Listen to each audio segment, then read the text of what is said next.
Hey guys, tonight we begin with the rather tangled lives of the most inbred women in medieval history. Born of cousins, married to uncles, and occasionally both, these ladies were caught in the royal tradition of keeping it in the family, genetically and politically. So, before you get comfortable, take a moment to like the video and subscribe, but only if you genuinely enjoy what I do here. And let me know in the comments where you're tuning in from and what time it is for you. It's always fascinating to see who's joining us from around the world. Now, dim the lights, maybe turn on a fan for that soft background hum, and let's ease into tonight's journey together. Juana of Castile was born in 1479, the third child of two very important people who were also very related. Her parents were Ferdinand of Aragon and Isabella of Castile, the same power couple who financed Columbus, kicked out the Moors, and somehow thought cousin marriage was still a solid strategic move. Juana came from the Spanish Trastamara dynasty, which already had a strong tradition of marrying within the family.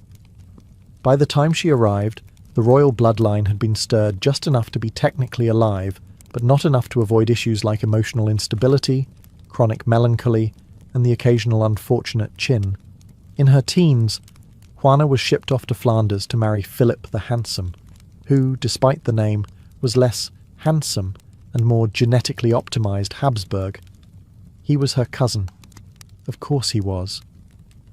The Habsburgs loved two things: collecting crowns and ignoring genetic warnings. At first, things looked promising. Juana was intelligent, striking, and reportedly very much in love with Philip. Unfortunately, Philip was less in love with her and more in love with every woman who wasn't his wife. Juana's passionate nature and jealousy didn't go over well with a court that was used to cold marriages and lukewarm fidelity. When Philip died suddenly, allegedly from typhoid, possibly from karma, Juana didn't take it well. She refused to be separated from his corpse. Refused. She had his coffin carried with her as she travelled across Spain, occasionally opening it to check on him. Medieval romantic? Maybe. Unhinged? Also maybe. Her political enemies, and she had many, jumped on this behaviour. Her father, Ferdinand, used it as proof she was unfit to rule. Her son, Charles, later Charles V, Holy Roman Emperor, did the same. Conveniently, both men got to rule in her place while she remained under care in a convent for most of her life. Was Juana actually mad? Historians still debate it. Some say she suffered from mental illness, exacerbated by grief and confinement. Others argue she was just politically inconvenient in a world where being an emotional woman, especially one who noticed her husband's cheating, was basically considered treason. Either way, Juana wasn't just a tragic figure. She was a perfect storm of royal pressure, dynastic inbreeding, and the world's worst coping mechanisms. If there were a prize for most predictable genetic outcome, Maria Anna of Spain would be holding the trophy while her son drooled on it. Born in 1634, Maria Anna was the daughter of King Philip III of Spain and Margaret of Austria, who were themselves cousins in that uniquely enthusiastic Habsburg way. So naturally, Maria Anna married her uncle. That's right. Not distant cousin, not second cousin twice removed, but her actual uncle, Ferdinand III, Holy Roman Emperor. Because when your family tree is just a loop with ambition, why not double down?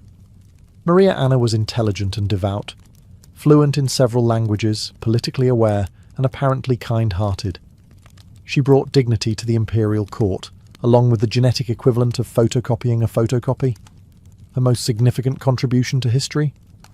Giving birth to Charles II of Spain, arguably the most inbred monarch to ever sit on a throne without falling off.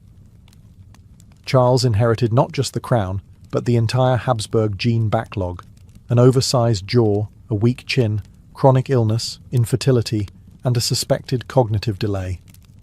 He struggled with basic functions, such as eating and speaking, which, to be fair, is relatable before coffee, but less so when you're ruling a global empire. Was all of this Maria Anna's fault? Of course not.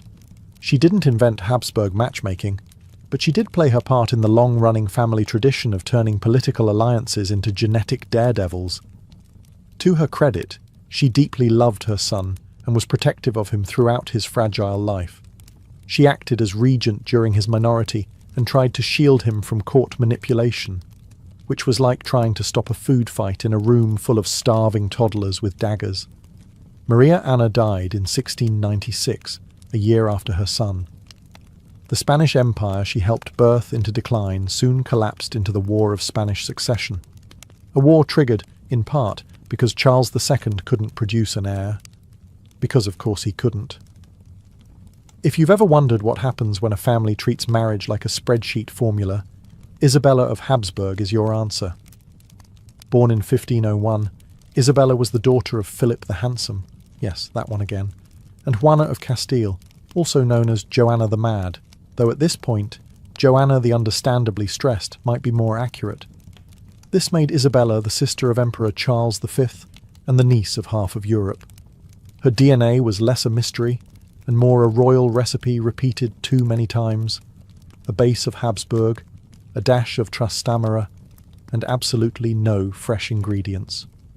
At the age of 17, Isabella married Christian II of Denmark, a king famous for reform attempts, erratic behaviour, and the general vibe of a man one poor breakfast away from declaring war on the furniture. Their union was, predictably, both strategic and deeply awkward. Isabella and Christian were cousins, of course, but what really sealed the genetic deal was that her Habsburg bloodline was already looping like a medieval screensaver. She was expected to bring stability, charm, and political advantage, and maybe also disguise the fact that her family tree was looking more and more like a wreath. Life in the Danish court was not kind to Isabella. Christian's rule went poorly. He was overthrown, imprisoned, and at one point, exiled. Isabella followed him loyally, which is either true love or hereditary stubbornness. Her health declined during years of court drama and political exile, and she died young, at just 24, from what some suspect was complications related to childbirth or illness, worsened by stress and royal politics. Their children continued the noble tradition of inbreeding, naturally. One of them, Dorothea, married Frederick II, Elector Palatine, a solid Habsburg match. Because if there's anything the dynasty valued more than jawlines and titles, it was ensuring that no family gathering ever needed name tags. Eleanor of Austria was born in 1498, which already puts her at a disadvantage, being sandwiched between the Renaissance and 1,000 royal expectations. She was the daughter of Philip the Handsome and Juana of Castile, making her the older sister of Charles V, and a proud owner of what can only be described as deluxe Habsburg genetics. Her childhood, a diplomatic waiting room, her teenage years, a series of almost marriages. At one point, she was promised to Henry VIII of England, but that fell through. Lucky her. Dodging that particular marriage was one of the few times Habsburg inbreeding may have accidentally improved someone's quality of life. Instead, Eleanor's first marriage was to Manuel I of Portugal, who was not only a much older man, but also her first cousin once removed, which, in the world of royal matrimony, is basically the medieval version of marrying someone from down the hall. She became Queen of Portugal, had 2 children, and was widowed before she hit 30. So naturally the solution was to marry her off again. This time to Francis I of France, a man who had previously been held prisoner by her brother Charles V. Ah, romance. Francis wasn't particularly fond of Eleanor, viewing her less as a wife and more as a political olive branch with a Habsburg return address. Their marriage was childless and chilly. He spent more time with his mistresses than with his queen, while Eleanor spent most of her time reading, praying, and politely pretending not to notice.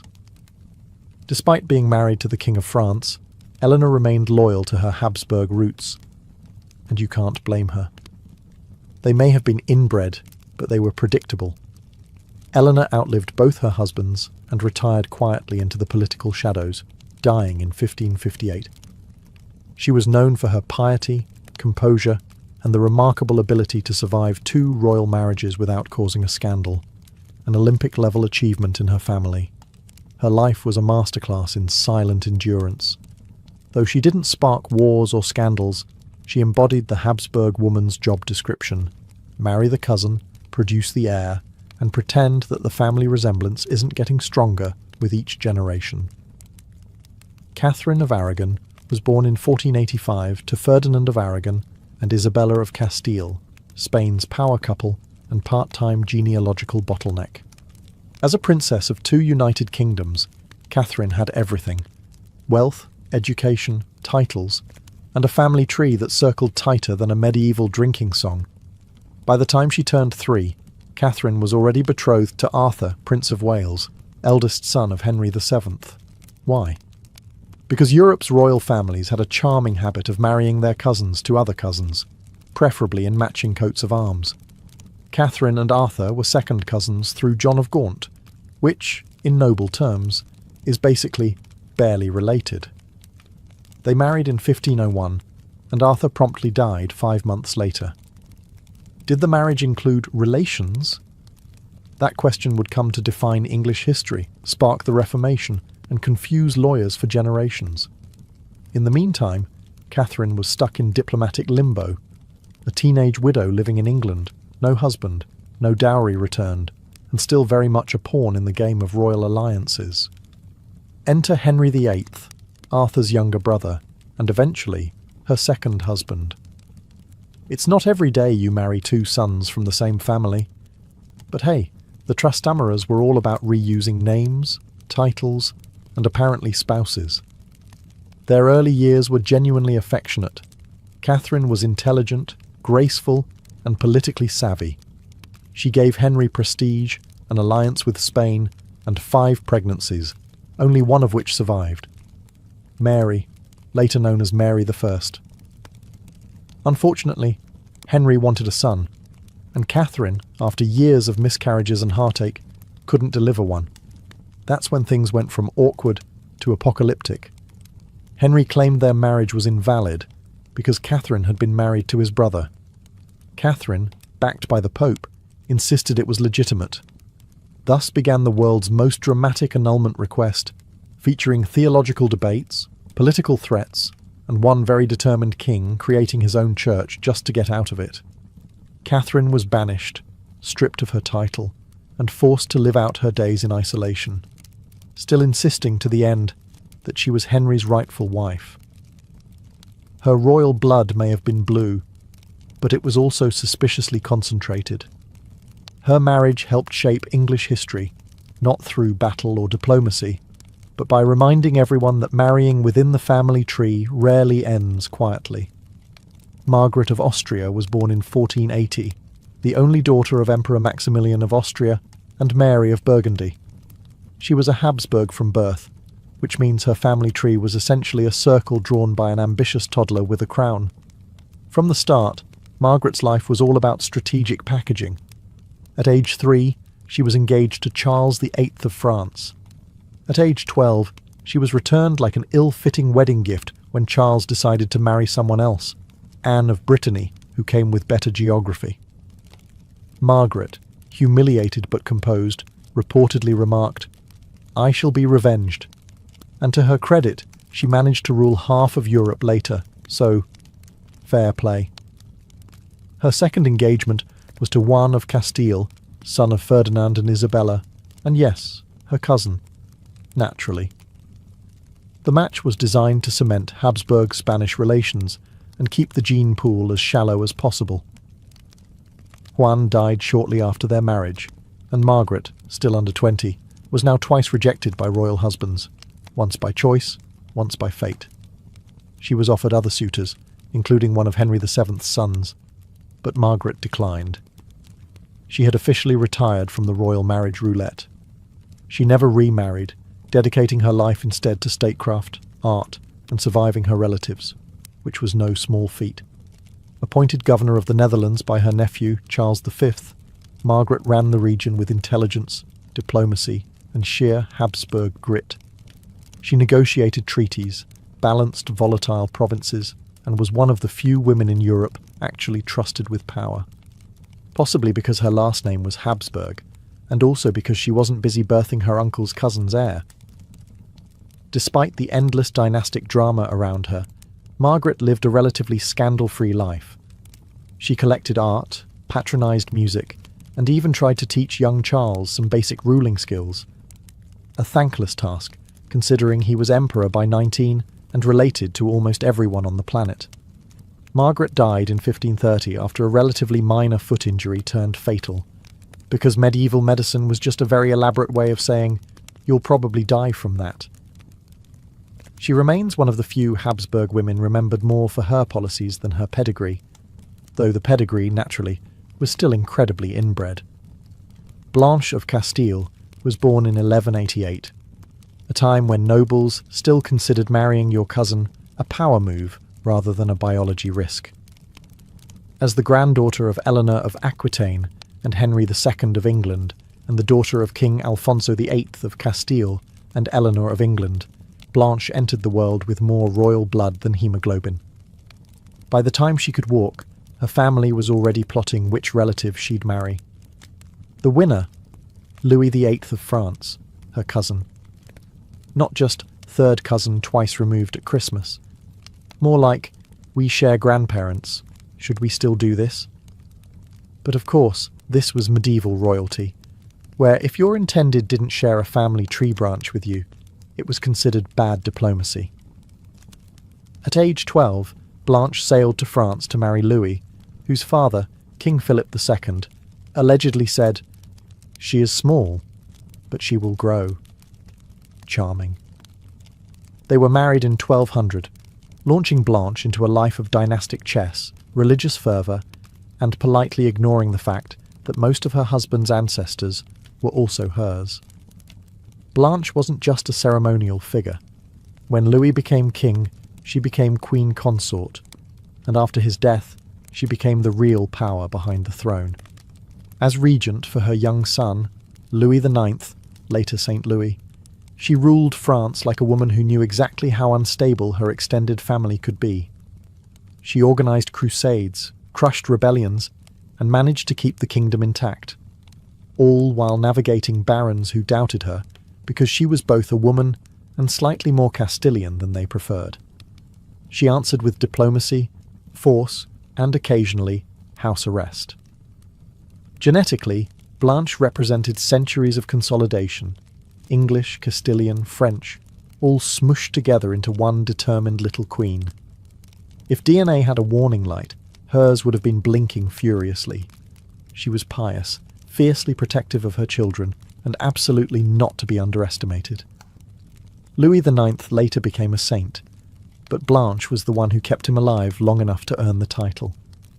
Anne of Bohemia and Hungary was born in 1503, which, in Habsburg terms, meant she was born with half a crown and half a family reunion in her veins. Her parents were Vladislaus II of Hungary and Bohemia and Anne of Foix-Condal. And while that second Anne may sound like a breath of genetic fresh air, don't be fooled. This was still very much an arranged tangle of royal repeat relations. Anne grew up knowing she would eventually be married off, like a particularly valuable diplomatic briefcase. And sure enough, in 1521, at the ripe old age of 18, she was married to her double first cousin, Archduke Ferdinand of Austria, who would later become Ferdinand I, Holy Roman Emperor. That's right, double first cousin, meaning they shared both sets of grandparents. Basically, a mirror match. In modern terms, marrying your double first cousin would raise some eyebrows. In the Habsburg world, it raised dynastic stability, and also possibly the rate of birth defects. Priorities, right? Despite the genetic risks, the marriage was politically golden. It united the Habsburgs with the crowns of Hungary and Bohemia. It also produced 15 children. Yes, 15. Because if you're going to consolidate royal bloodlines, why not do it thoroughly?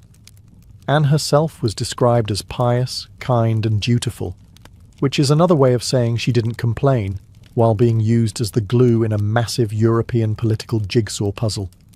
She accompanied Ferdinand on his various imperial campaigns and held court in multiple locations, depending on which part of Europe needed a reminder that the Habsburgs were still in charge and still very much into family weddings. Sadly, Anne died young, in 1547, likely worn out from a lifetime of childbirth, statecraft, and pretending her family wasn't aggressively in love with itself. She didn't live to see Ferdinand crowned Holy Roman Emperor, but through her, the Habsburgs had successfully gobbled up Central Europe like it was on clearance. Anne of Bohemia and Hungary's life was a case study in elite inbreeding. A woman born to a dynasty that prioritized borders over biology, stability over sanity, and somehow still ended up producing half the emperors in Europe. Joanna of Naples, also known as Joanna I, ruled from the mid-14th century, a time when marrying your cousin wasn't just fashionable, it was practically a survival strategy for the nobility. Born in 1326 to Charles, Duke of Calabria, and Marie of Valois, Joanna entered the world already triple-stamped with royal legitimacy and at least 2 layers of cousin marriage residue. Her family tree was a Mediterranean spaghetti bowl. On one side, the French House of Valois. On the other, the Angevins of Naples. Her uncles were kings, her cousins were kings, and her marriage prospects were, inevitably, also kings and cousins. Joanna's first husband was Andrew of Hungary, her cousin naturally. The marriage was an awkward political pairing arranged by the Pope, which is rarely the recipe for a happy union. Andrew was reportedly boorish, unpopular, and about as well liked in Naples as plague rats. Joanna wasn't thrilled, the Neapolitan nobles weren't thrilled, and soon after Andrew was crowned co-ruler, he was murdered. Probably strangled with a curtain cord. Probably with Joanna's awareness, if not blessing. Let's call it a mutual incompatibility. She went on to marry 3 more times, to Louis of Taranto, her cousin, James IV of Majorca, also a cousin, and Otto of Brunswick-Grubenhagen, a minor noble with surprisingly little blood relation. Scandalous. If marrying into your own family was an Olympic event, Joanna medalled 4 times. Politically, Joanna was a powerhouse. She ruled Naples in her own right, stood up to the papacy, and supported reforms in a deeply corrupt kingdom.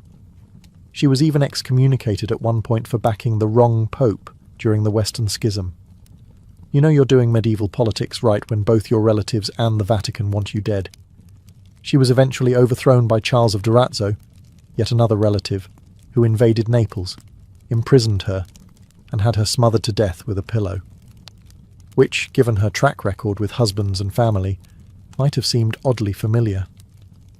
Joanna of Naples ruled boldly in a male-dominated world, married her way through multiple family branches, and died in the arms of someone who probably shared her great-grandmother. Born in 1566, Isabella Clara Eugenia was the daughter of Philip II of Spain and Elizabeth of Valois, a marriage between close cousins, because at this point the Habsburgs were less a family and more a controlled genetic experiment with a crown budget. From the moment she could hold a quill, Isabella was being groomed to rule, which, in Habsburg terms, meant learning diplomacy, religion, and how to politely ignore that half your uncles were also technically your cousins. Her father, Philip II, was incredibly fond of her. This may be because she was intelligent and poised, or simply because she didn't try to rebel or marry outside the family. She was considered a strong candidate to inherit the entire Spanish Empire, but the pesky issue of male preference meant that her future would hinge on marriage, naturally to another Habsburg. She was eventually married to Archduke Albert of Austria, who was also her cousin. If that surprised you, welcome to your first day learning about European royalty. Together, they were appointed co-sovereigns of the Spanish Netherlands, a lovely way of saying, you get to govern a politically volatile region and deal with endless revolts while reporting to Madrid. Despite the challenge, Isabella rose to the occasion. She ruled with intelligence, religious zeal, and the calm focus of someone who had memorized every papal encyclical ever written and still found time to micromanage her courtiers.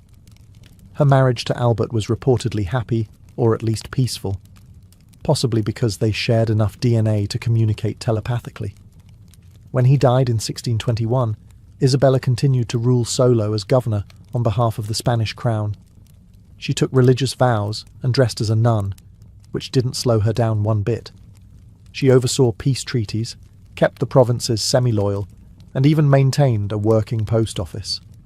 Yes, the Habsburgs trusted her to handle war, rebellion, and logistics. That's practically sainthood. Isabella died in 1633, leaving behind a reputation as one of the most competent rulers of her day. Her reign was a rare moment where Habsburg inbreeding produced not just twitchy chins and erratic rulers, but actual competence. Mary of Burgundy was born in 1457, the only child of Charles the Bold, Duke of Burgundy, and Isabella of Bourbon. Her inheritance?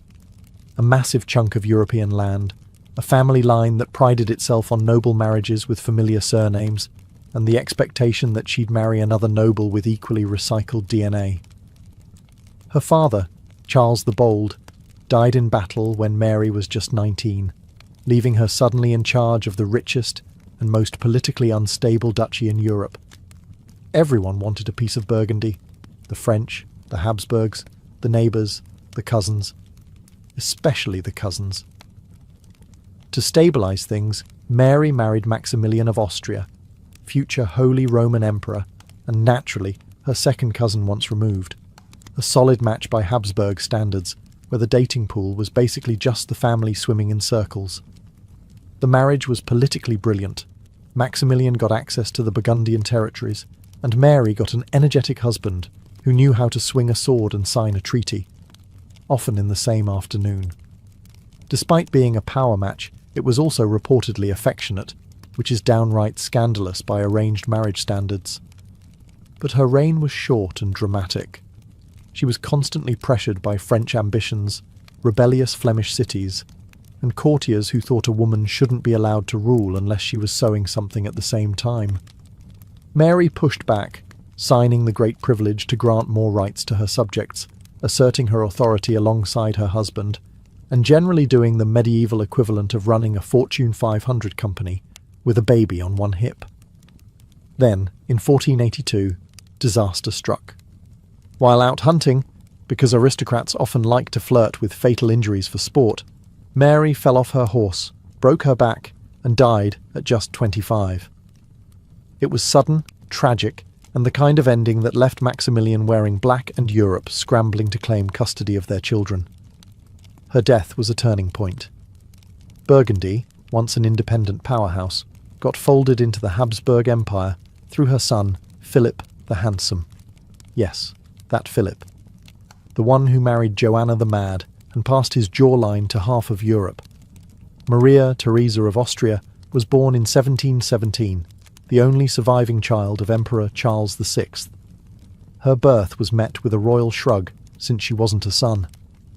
But Charles, ever the optimist, or perhaps just blind to European politics, issued the Pragmatic Sanction, a fancy imperial document that basically said, yes, I know she's a woman, but she still gets the empire, okay? Spoiler alert, Europe was not okay with that. When Charles VI died in 1740, Maria Theresa inherited the sprawling Habsburg dominions and a diplomatic mess. Nearly every European power challenged her right to rule. Why? Because she had the audacity to be a woman with a crown who hadn't married a first cousin yet. Actually, scratch that. She had. Maria Theresa married Francis Stephen of Lorraine, who was technically her distant cousin, because of course. Their union produced 16 children, including future emperors, queens, and Marie Antoinette. Yes, the let-them-eat-cake one. With that many offspring, Maria Theresa didn't just pass on the crown, she passed on all the chromosomes. But make no mistake, this was no pampered monarch hiding behind velvet curtains. Maria Theresa was one of the most effective rulers of her era. She reformed the military, overhauled taxation, centralized bureaucracy, and modernized education, all while pregnant roughly every other year. It's the kind of multitasking that makes even modern supermoms look like part-timers. And yet, she was still a Habsburg, which meant a healthy level of micromanaging, strict Catholicism, and a reflexive preference for marrying her children into the same handful of families over and over again. The result? an even more tightly wound web of Habsburg cousins, now spread across all of Europe like an aggressively bred royal ivy.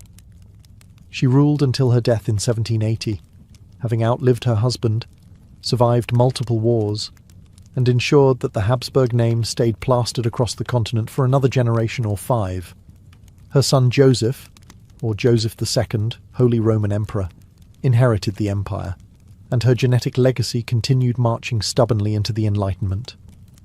Born in 1384, Yolande of Aragon was royalty from cradle to crypt, the daughter of King John I of Aragon and Violent of Bar.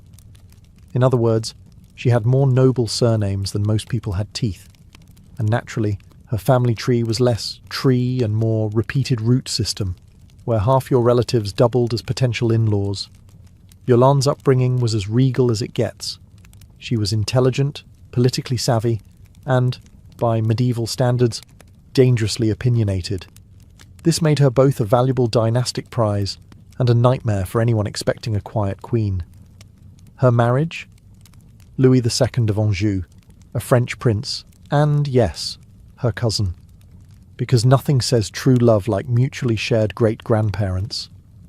As Duchess of Anjou and Queen Consort of Naples, though only on paper, Yolande was never content to sit still and embroider coats of arms. She was the behind-the-scenes architect of alliances, the financier of armies, and, fun fact, one of the few royals who actually managed to support Joan of Arc and survive the politics afterward. While her husband gallivanted about claiming thrones he couldn't really hold, Yolande ran things. She raised armies, negotiated treaties, managed estates, and acted as the true power in Anjou. Her children were married off to other royals, again, often cousins, and she personally made sure they were equipped with both political advantages and just enough Habsburg DNA to be considered legitimate. Her son René of Anjou became known as the Good, possibly because he inherited his mother's brains and only some of her family's chromosomes. Her daughter Marie married Charles VII of France, giving Yolande influence over the French throne, and more importantly, access to manipulate Joan of Arc's military campaigns without ever lifting a sword. Yolande wasn't just another stitched-in name on a royal tapestry. She was one of the few medieval women who wielded power without officially holding a throne. Behind every weak king and ambitious general stood a Yolande, occasionally rolling her eyes and correcting the map. She died in 1442, having outlived enemies, husbands, and the worst of the 100 Years' War. She was inbred, yes, but also incisive, calculating, and every bit as influential as the kings she quietly outplayed. Margaret of York was born in 1446 to Richard Plantagenet, Duke of York, and Cecily Neville, two people so noble they could barely enter a room without tripping over their own heraldry. As the sister of Edward IV, Richard III, and roughly half the War of the Roses, Margaret's DNA was already programmed for intrigue, bold decisions, and close proximity courtship. So, naturally, she married Charles the Bold, Duke of Burgundy, a man known for his ambition, terrifying military obsession, and, crucially, for being yet another cousin in the pan-European gene loop. Their union in 1468 was less about romance and more about making France nervous. Margaret brought English prestige, and Charles brought, well, a remarkably pointy beard and unrelenting stubbornness. Despite the political matchmaking, their marriage was reportedly respectful, and even, dare we say, functional. Margaret fit in surprisingly well at the Burgundian court, which was less dusty medieval and more pre-Renaissance Instagram influencer, full of silks, tapestries, miniature dogs, and a dangerous obsession with embroidery.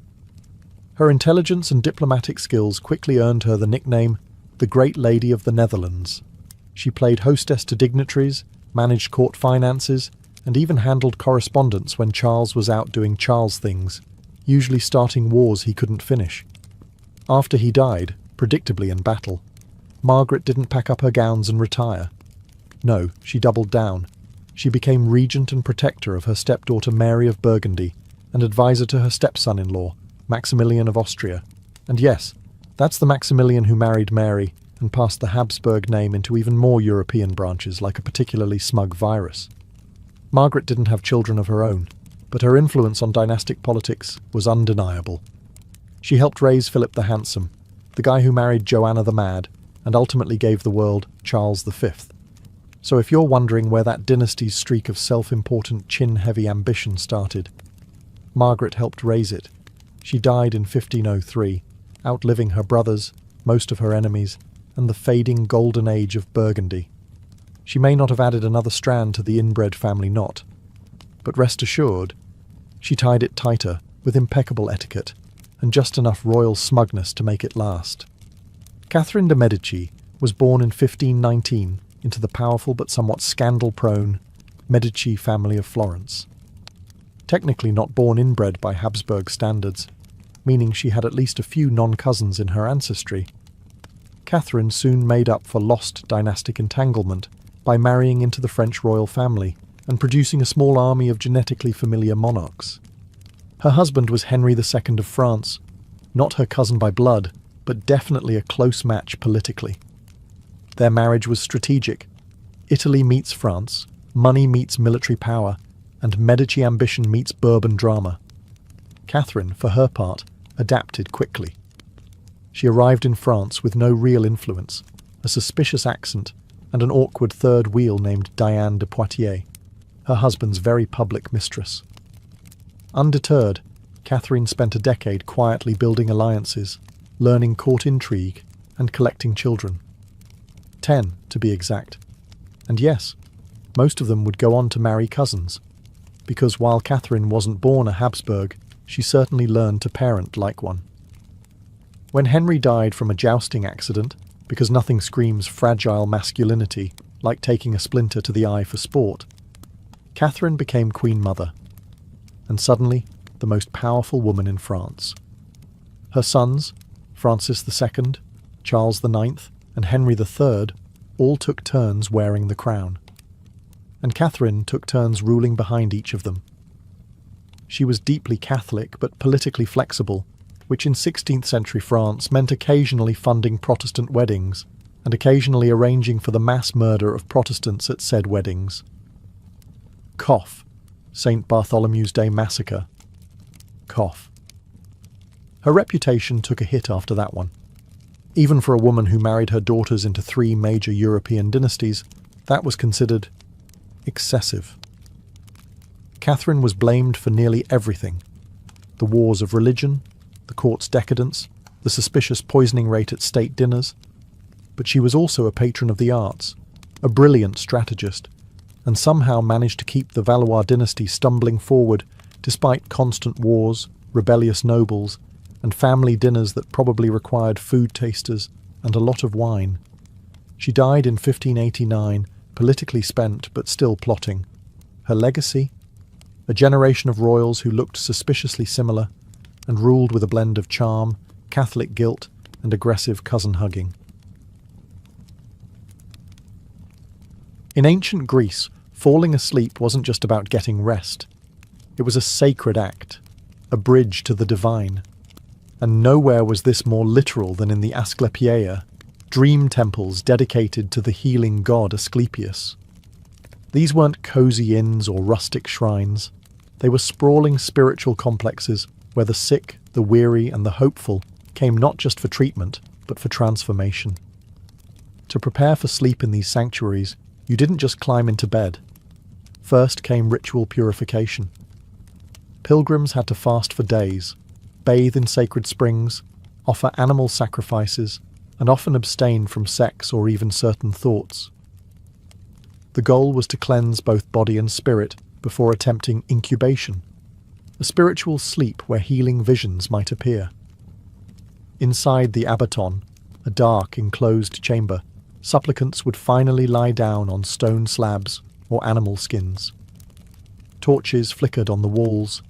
Priests whispered prayers and burned incense. Sleep here was an intentional descent into another realm.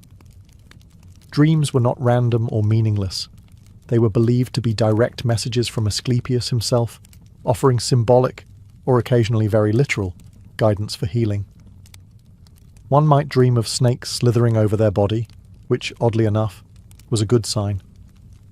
Snakes were sacred to Asclepius, representing rejuvenation and divine intervention. In fact, non-venomous snakes were often allowed to roam the temple grounds, especially the sleeping chambers. Yes, people knowingly fell asleep surrounded by snakes and considered it a divine honor. In the morning, the temple priests, many of whom acted more like dream analysts than doctors, would help interpret the visions. Sometimes they prescribed herbal remedies or changes in diet. Other times, the dream itself was the cure, believed to have realigned the soul or spirit.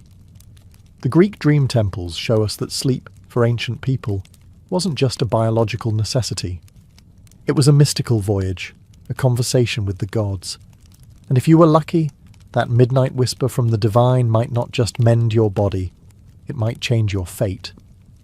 In ancient Egypt, sleep wasn't merely the absence of waking. It was a miniature death, a time when the soul, or Ba, left the body and wandered through spiritual realms.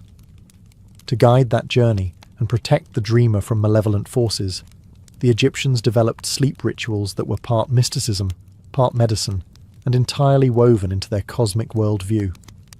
Before going to bed, many Egyptians, especially the wealthy or priestly class, followed elaborate nighttime routines. Incense played a central role. Frankincense and myrrh weren't just exotic aromas, they were sacred tools.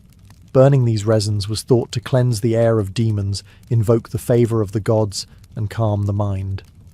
The smoke itself symbolized the rising of prayers to the heavens, wrapping the sleeper in divine protection.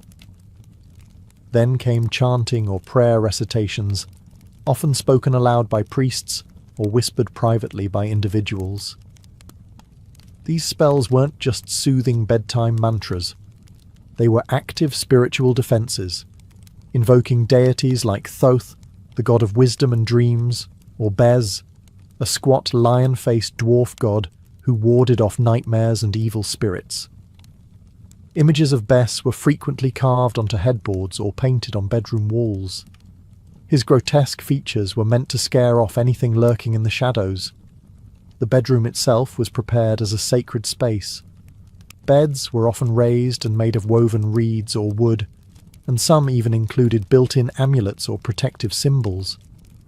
Special headrests, which look wildly uncomfortable by modern standards, were believed to keep the soul aligned with the stars during sleep. For the Egyptians, orientation mattered. Many aligned their sleeping direction to the rising sun or constellations like Orion, associated with Osiris and the afterlife. If one had troubling dreams or wanted divine insight, they might visit a temple, especially those dedicated to Serapis or Imhotep, where dream incubation rituals similar to those in Greece took place. Here too, sleep was invited through chants, oils, and incense, but always with the intent of receiving guidance from beyond. For ancient Egyptians, preparing for bed wasn't just about comfort. It was a ritual choreography meant to harmonize body, soul, and cosmos. Sleep was dangerous, sacred, and full of possibility. In ancient Babylon, the line between dream and destiny was razor-thin. Sleep wasn't simply a passive act. It was a battleground of omens, spirits, and divine messages. Babylonians took their dreams seriously. So seriously, in fact, that entire professions revolved around them. Dream priests, known as sha'ilu, were trained interpreters of the nightly visions that came to kings and commoners alike. Before going to sleep, Babylonians often performed protective rituals to ensure that the right kinds of dreams found them. It was believed that dreams could be sent by gods like Marduk or Ishtar, but also by demons or wandering spirits. To ward off malevolent forces, people wore amulets, placed protective tablets under their beds, and traced magical symbols around their sleeping quarters, a kind of astral security system. Incense made from juniper, cedarwood, and tamarisk was burned at sunset, filling the house with sacred smoke. This wasn't just to scent the air. It was believed to purify the environment and appease the gods. Sleep, to the Babylonians, wasn't just rest. It was a gateway to divine communication, and the gods preferred a clean entrance. Many Babylonians recited nighttime prayers or incantations to encourage prophetic dreams. These prayers asked for clarity, protection from false visions, and safe passage through the dream world. If someone was hoping for guidance on a decision, whether to go to war, plant a crop, or propose marriage, they might sleep in a temple or under the open sky, a practice called dream incubation. The hope was that the gods would send a dream so vivid, so unmistakable, that it would guide the dreamer's actions by morning. And when the dreams came, they were recorded on clay tablets, sometimes accompanied by sketches of their content. Over time, the Babylonians compiled dream dictionaries, massive catalogues of symbols and their interpretations. Dream of a lion might mean victory in battle. Dream of drowning, expect betrayal. These books were so influential that their structure would later influence Greek and Roman dream analysis. To the Babylonians, dreams weren't psychological fluff. They were messages from the divine realm, and every night was a chance to read the gods' intentions, provided you performed the right rituals and slept under divine favour. In the ancient Vedic world of early India, sleep was more than a biological necessity. It was a cosmic event. The Vedic texts, composed thousands of years ago, describe sleep as a sacred state where the Atman, or soul, returns to the universal spirit, Brahman, before being reborn again at dawn. And like any sacred ritual, entering sleep required preparation, discipline, and awareness. One of the most important aspects of ancient Indian sleep culture was breath control, known as pranayama. Practitioners were taught to calm their minds and slow their breathing before bed, not to fall asleep quickly, but to align their breath with the pulse of the universe. This wasn't spiritual fluff. It was considered essential to help the soul travel peacefully during the night.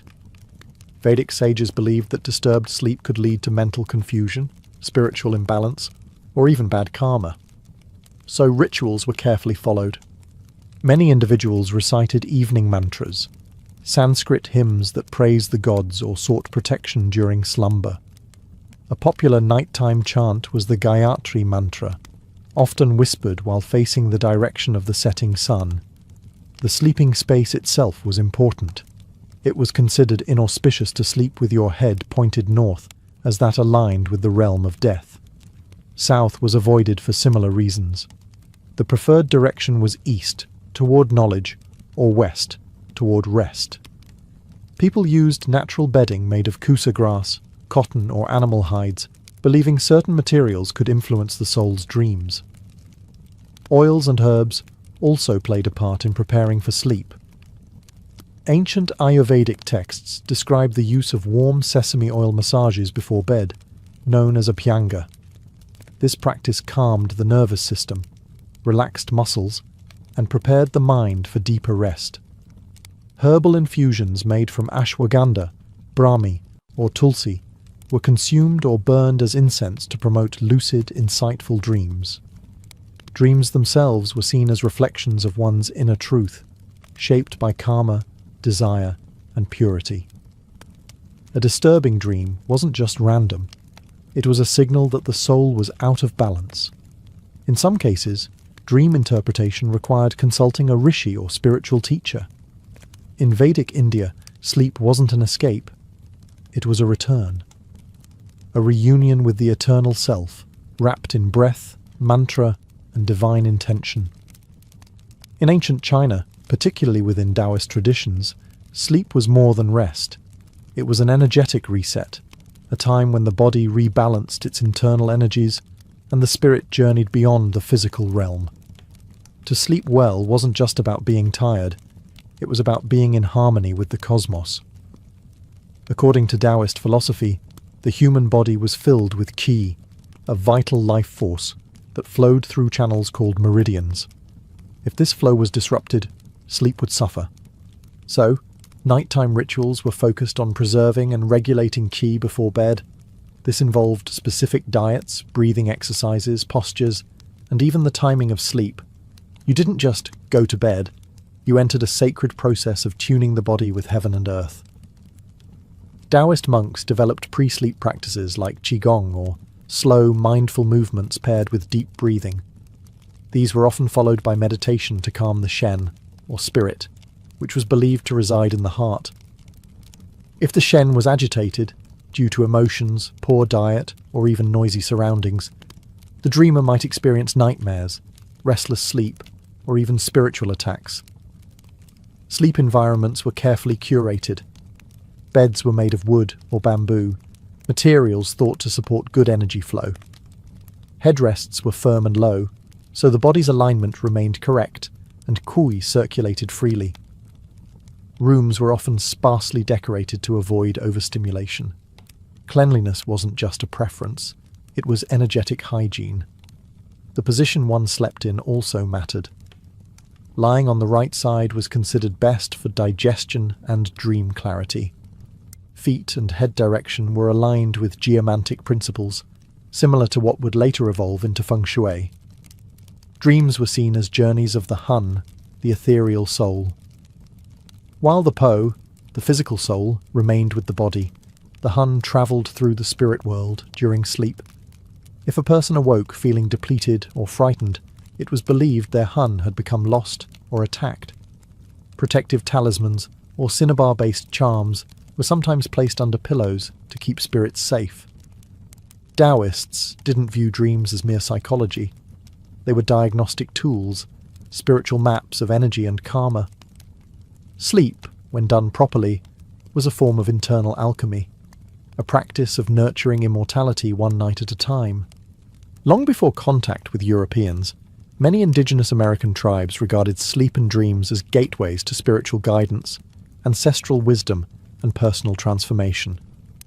Among the Lakota, Navajo, Hopi, and other nations, dreams were not merely personal experiences, they were communal and cosmic messages that had the power to shape a person's destiny or even the fate of the tribe.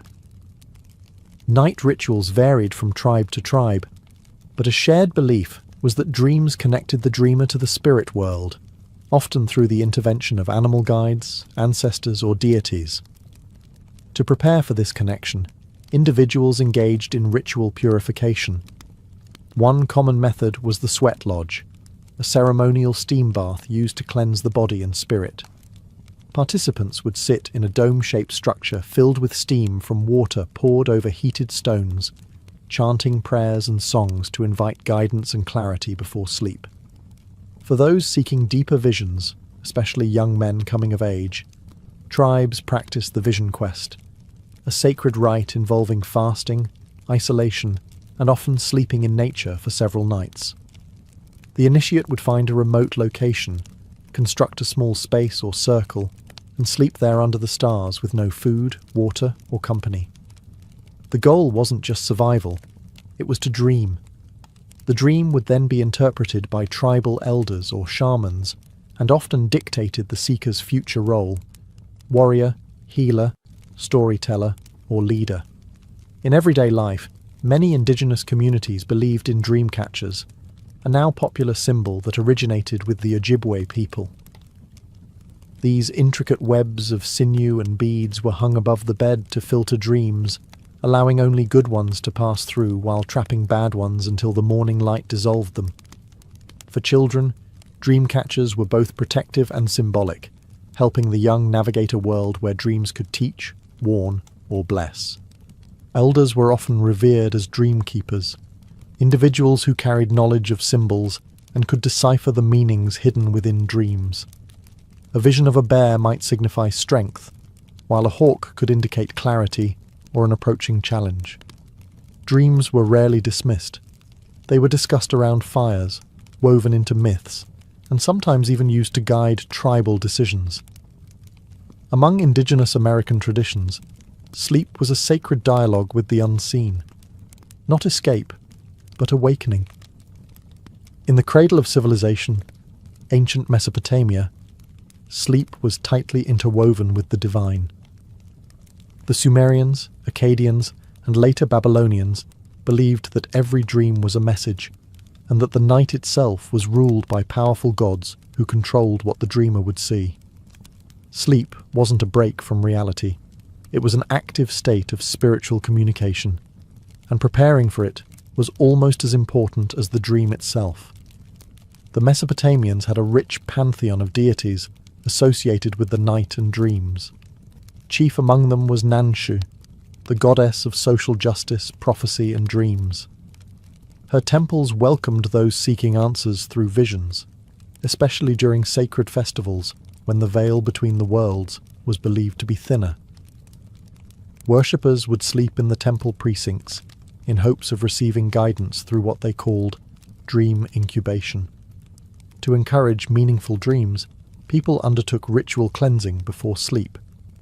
This might include bathing in sacred rivers like the Euphrates or Tigris, anointing the body with perfumed oils, and reciting invocations to Nanshi or Ea, the god of wisdom and magic. Priests often prescribed these rituals as spiritual prescriptions for dreamers seeking help with illness, personal crises, or political decisions. Inside homes, sleep chambers were modest but spiritually fortified. Small clay tablets with inscriptions or protective charms might be placed under pillows or hung near the bed. These included apotropaic spells to ward off night demons like Lamashtu, a fearsome female spirit said to harm women and children in the night. Amulets of the demon slayer Pazuzu were especially popular, positioned to guard sleepers from harm. Dream interpretation was a highly respected profession. Dream readers, or baru, compiled thick manuals, proto-dream dictionaries, based on centuries of observed symbolism. These tablets categorized dreams by content: animals, weather, food, celestial events, and even the emotions felt during the dream. A lion might predict royal favor. A collapsing house might mean impending disaster. The Mesopotamians were early masters of structured oneiromancy, or divination through dreams.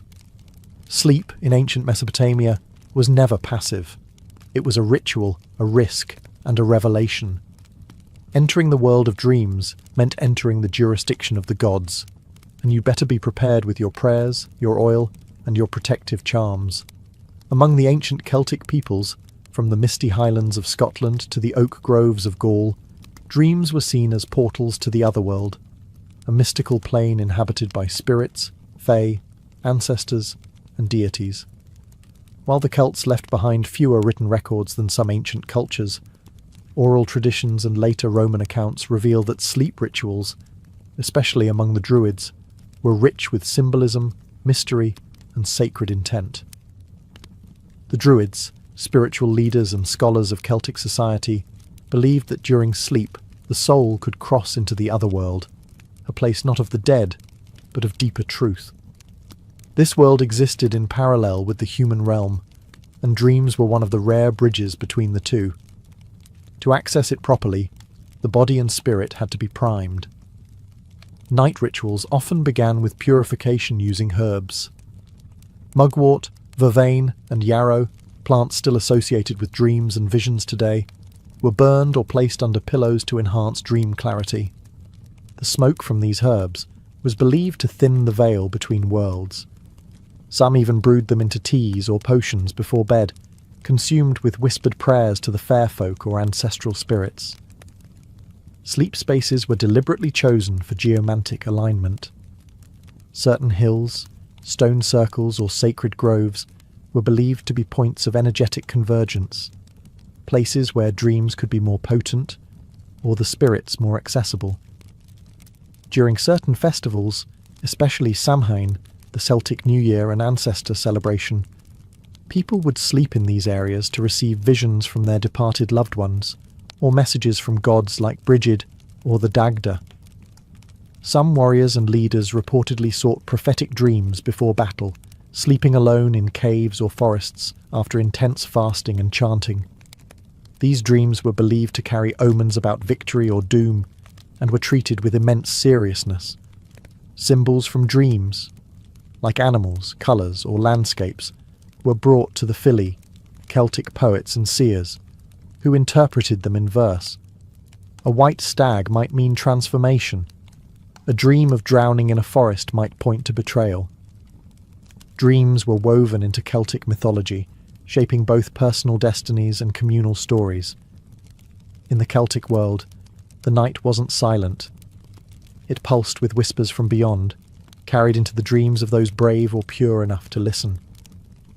In ancient Japan, the line between sleep, magic, and the unseen was carefully navigated through a spiritual system known as Onmyodo, the way of yin and yang.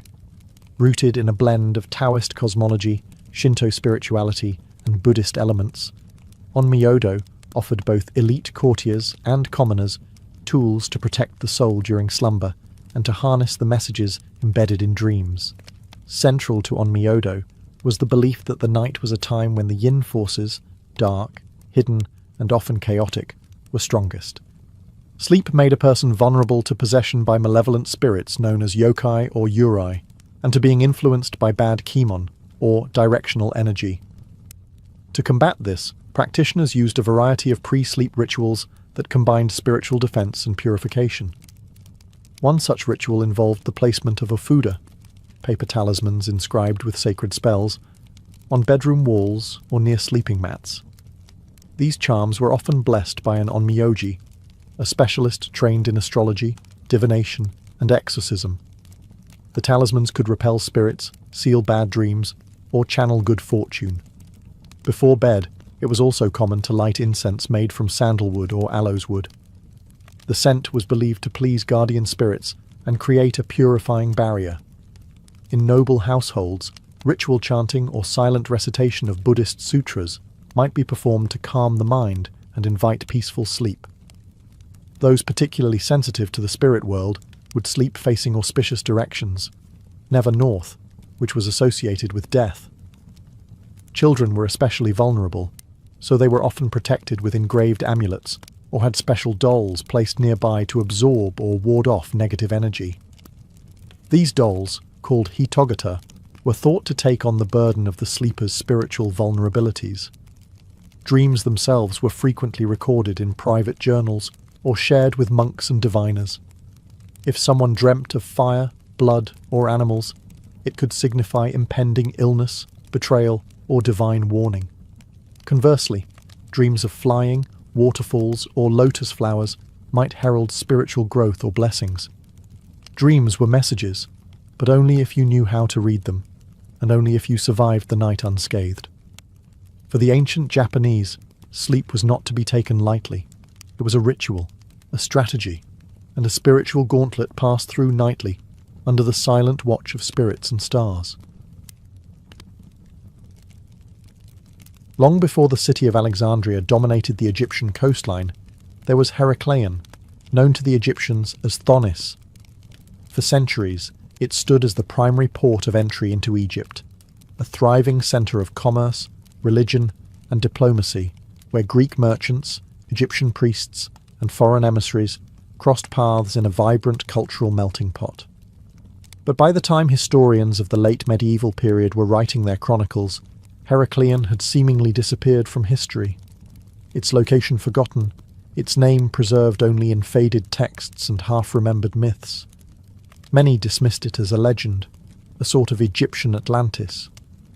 And yet, it was real. Heracleion once sprawled across the Nile Delta, its canals winding past massive stone temples and marketplaces. Monumental statues of gods like Amun-Gereb and Horus towered above the harbours. Ships from Greece, Phoenicia and beyond docked there to pay taxes and seek permission to enter inland Egypt. Its customs house was one of the most important in the ancient world. It was also a religious capital, a place where pharaohs would perform ceremonial rites to gain legitimacy from the gods before their reigns began. So how does a city like that just vanish? Sometime between the 2nd and 8th centuries CE, a series of natural disasters struck the region. Earthquakes, rising sea levels, and a sudden phenomenon called liquefaction, where the soil beneath the city essentially turned to jelly, caused entire sections of Heracleion to collapse into the Mediterranean Sea. Over time, sand and silt buried the ruins, and the currents of the Nile's estuary erased what remained from view. Heracleion was literally wiped off the map. For over 1,000 years, the city remained hidden beneath the waves, whispered about only in fragments by Herodotus and a few Greek scholars. No one truly believed it could be found. Not until the year 2000, when French underwater archaeologist Frank Goddio made a shocking discovery off the coast of Aboukir Bay. There, in the silt-rich seabed, lay a city preserved like a time capsule, waiting patiently beneath 30 feet of water. Colossal statues, shipwrecks, gold coins, and inscribed steles began to surface, revealing that Heracleion had not been lost forever, only sleeping beneath the sea. At its peak, Heracleion was far more than a coastal outpost. It was the beating heart of Egypt's international trade, the first stop for foreign merchants and emissaries before they could pass further into the Nile's interior.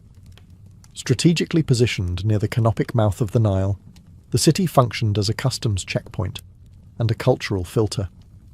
Everything coming into Egypt by sea had to pass through Heracleion first. Ships laden with olive oil, wine, incense, silver, cedarwood, and luxury textiles arrived from the Aegean and the Levant. In return, Egypt offered its signature exports: papyrus, grain, linen, glassware, and gold. Heracleion was the first place where these exchanges were logged, taxed, and blessed, often under the watchful eyes of priestly officials and divine statues. The Greeks who arrived there were fascinated and often intimidated by what they saw. The temples were immense, carved from solid blocks of stone and flanked by statues over 5 meters tall. One temple in particular stood out, a massive sanctuary dedicated to Amun-Gereb, the fusion of the Egyptian god Amun and a local deity. Pharaohs would come here to receive the divine blessing of their rule, participating in ritual coronations that reinforced their legitimacy in the eyes of both gods and men. And yet Heracleion wasn't just about religion and trade. It was also a cosmopolitan city where Egyptians, Greeks, Phoenicians, Libyans and others lived, worked and mingled. Artifacts recovered from the seabed include inscriptions in both Greek and Egyptian, amulets, jewellery, and even tax records scratched into tablets.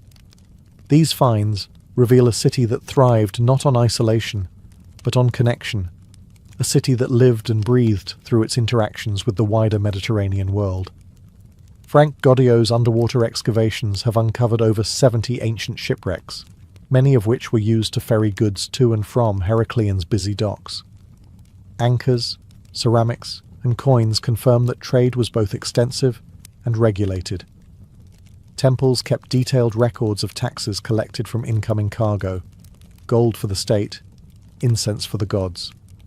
In short, Heracleion was Egypt's maritime soul, a place where divine authority met international commerce. It stood as the guardian of the Nile, welcoming the world and guarding its secrets until the sea reclaimed them.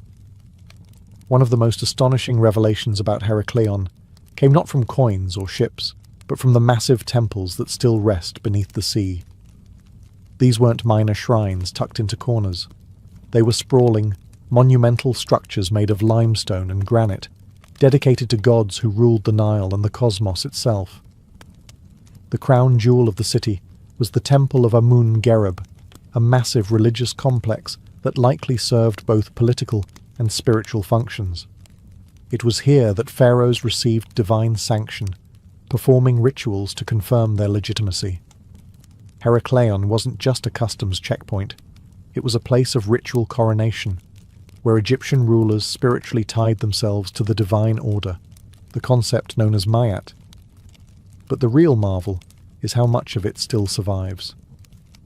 When Frank Godio and his team dove beneath the silt-choked waters of Abukir Bay, they discovered colossal statues, many still standing upright. Some measured over 5 meters tall, including a massive statue of the god Hapi, symbol of abundance and the flooding Nile. Others included statues of queens and pharaohs, carved with astonishing precision. What's more shocking? Some were found nearly intact, despite being underwater for over 1,000 years. Then there were the stelae, giant stone slabs inscribed with hieroglyphs. One particularly important find was the Decree of Nectar Nebo Phi, an official proclamation carved into granite, which listed religious laws and temple privileges. Its survival underwater is a miracle in itself, and it offered hard proof that Heracleion wasn't just myth, but a major religious hub backed by the state. Temples in Heracleion were not only religious centres, They also acted as repositories of wealth and knowledge. Offerings from around the Mediterranean poured in: gold, alabaster jars, ritual knives, and incense burners. Statues of Osiris, Isis, and Horus lined temple halls, and ceremonial boats were used in sacred processions, some of which were found submerged but astonishingly well preserved. What these temples reveal is clear. Heracleion was a spiritual capital, not just a trade port. The rituals performed here shaped the destiny of kings, blessed the economy, and bridged the world of the living with the realm of the gods. All now eerily silent, but preserved in stone beneath the waves. For over 1,000 years, Heracleion was lost, buried beneath layers of sediment, forgotten by maps, and dismissed by many as myth. But in the year 2000, the silence of the sea was finally broken. French underwater archaeologist Frank Goddio, backed by the European Institute for Underwater Archaeology, INBRED, made a discovery that would stun the world: the sunken remains of a city that defied time.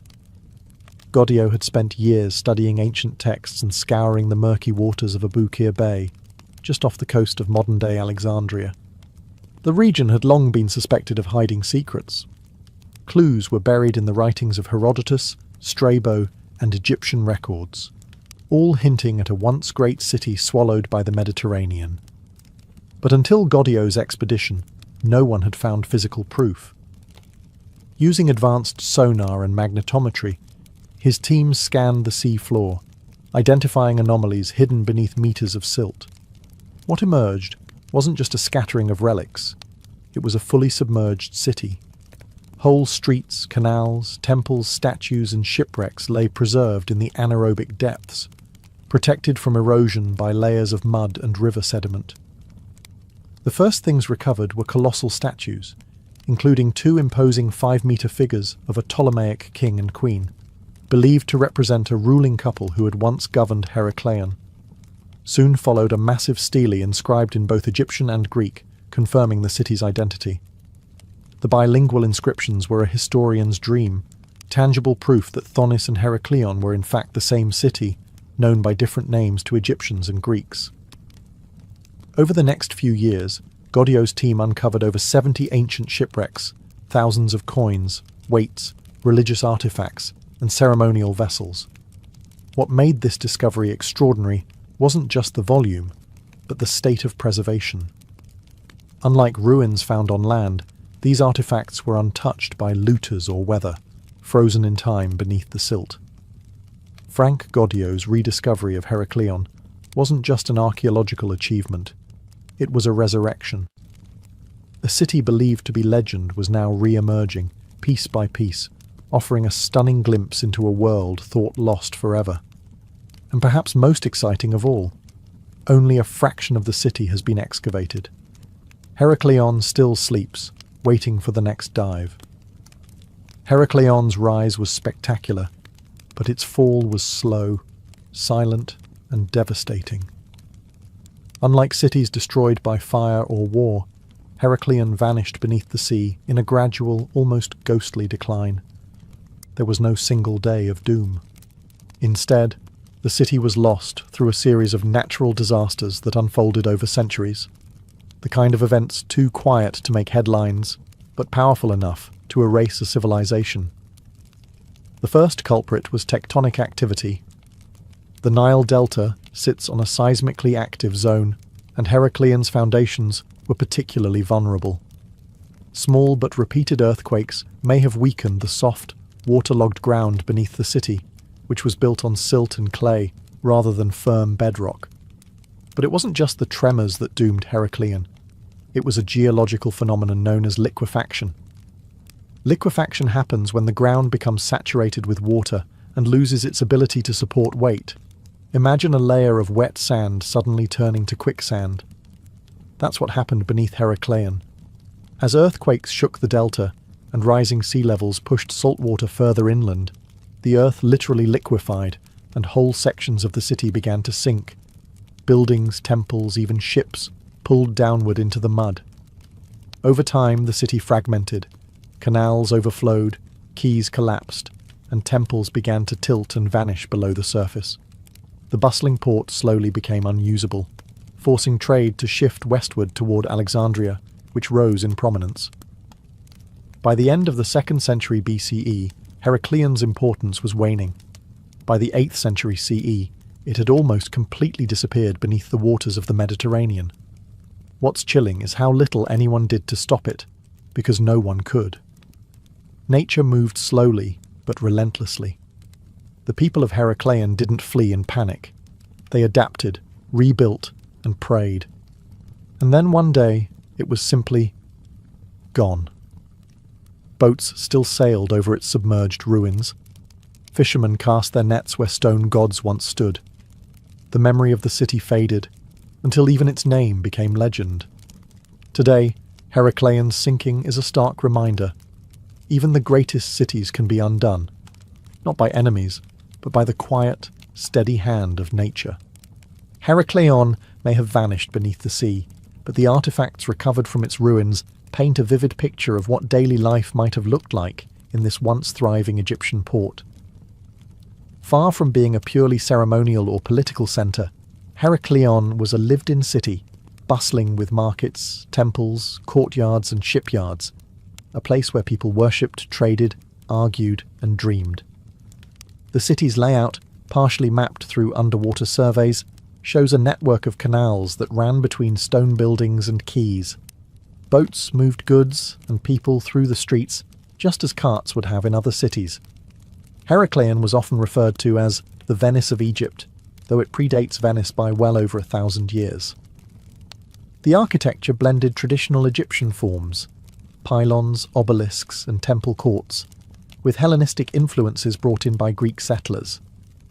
The people who lived here were a diverse mix: Egyptians, Greeks, Phoenicians, Libyans, and other seafaring merchants. Excavated artifacts include Greek amphorae, Egyptian scarabs, and gold coins stamped with various rulers' faces. This melting pot of cultures meant that multiple languages were spoken, multiple gods were worshipped, and multiple traditions coexisted, often within the same household. Religion was central to everyday life. Morning offerings to deities like Amun, Isis, and Osiris were as routine as breakfast. Temples weren't just for ceremony. They acted as economic engines, employing artisans, scribes, and priests. They stored wealth, administered law, and even recorded taxes. One stele recovered from the site reveals detailed temple protocols, including the taxation of imported goods, proving that religious life and trade were inseparably linked. Food came from both land and sea. Fish and shellfish were abundant, thanks to the Nile Delta's brackish waters, while inland farms supplied grains, figs, and beer. Markets near the quays would have been noisy, colourful places filled with spices, textiles, and stories from faraway lands. And of course, there was entertainment. Statues and inscriptions suggest the presence of music, dance, and festivals, especially those honouring Osiris, which included ritual boat processions and dramatic performances. Heracleion was not just functional. It was alive. In the end, Heracleion wasn't just a port or a holy site. It was a home. Its people lived ordinary lives beneath the shadows of colossal gods, unaware that their world would someday become legend, entombed in water. As Heracleion's fortunes began to decline, a new city was rising just a short sail down the coast: Alexandria, founded by Alexander the Great in 331 BCE. In many ways, Alexandria didn't just succeed Heracleion, it supplanted it, becoming the jewel of the Mediterranean and the new beating heart of Egypt's maritime and intellectual life. But the relationship between the two cities wasn't purely competitive. It was part of a larger transformation in Egypt's political and cultural identity. At the time of Heracleion's prominence, Egypt was still ruled by native dynasties, and the city's importance was rooted in traditional Egyptian religion and its strategic location near the Nile Delta's entry point. Heracleion was where foreign ships were inspected, taxes were collected, and divine rituals legitimized kingship. But when the Ptolemies, the Greek rulers who succeeded Alexander, took power, they shifted focus dramatically toward Greek customs, urban planning, and administration. Alexandria, with its grand library, massive lighthouse, and sweeping harbours, was built to impress and centralise power. The Ptolemies channeled trade through their new city, bypassing Heracleion in favour of a fresh Hellenistic capital. They imported Greek architecture, philosophy, and governance, and made Alexandria not just a trade hub, but a centre of science, art, and politics. But for a time, the two cities coexisted. Religious ceremonies were still held in Heracleion, and temples remained operational. However, the balance was shifting. Administrative control moved to Alexandria, as did the elite classes and international attention. Heracleion slowly became a shadow of its former self, still holy, still respected, but no longer essential. Then came the environmental blows, the liquefaction of the ground, the rising sea levels, and the eventual submergence of Heracleion. As the city disappeared beneath the waves, Alexandria rose untouched, its coastal position more stable and better fortified. It inherited the legacy and the traffic that Heracleion once enjoyed. Today, the ruins of both cities tell two sides of the same story. One lies buried beneath the sea, its stones wrapped in silence. The other still buzzes with life, though much of its ancient grandeur has faded. But without Heracleion, there would be no Alexandria. The old city was the gateway and the foundation upon which Egypt's future was built. When Heracleion slipped beneath the sea, it took with it not just temples and statues, but the everyday belongings and sacred objects that defined life in a great city. And thanks to the oxygen-poor, silt-rich waters of Abukir Bay, many of these items have been preserved in astonishing condition, allowing modern archaeologists to piece together not just what the city looked like, but how its people lived, worked, worshipped, and sailed. Among the most breathtaking discoveries are the colossal statues, some measuring over 5 meters tall. These include representations of Ptolemaic rulers, Egyptian deities like Isis and Hapi, and even monumental sphinxes. Though toppled by time, many were found lying where they fell, surrounded by temple debris, as if the moment of collapse had been frozen in mud.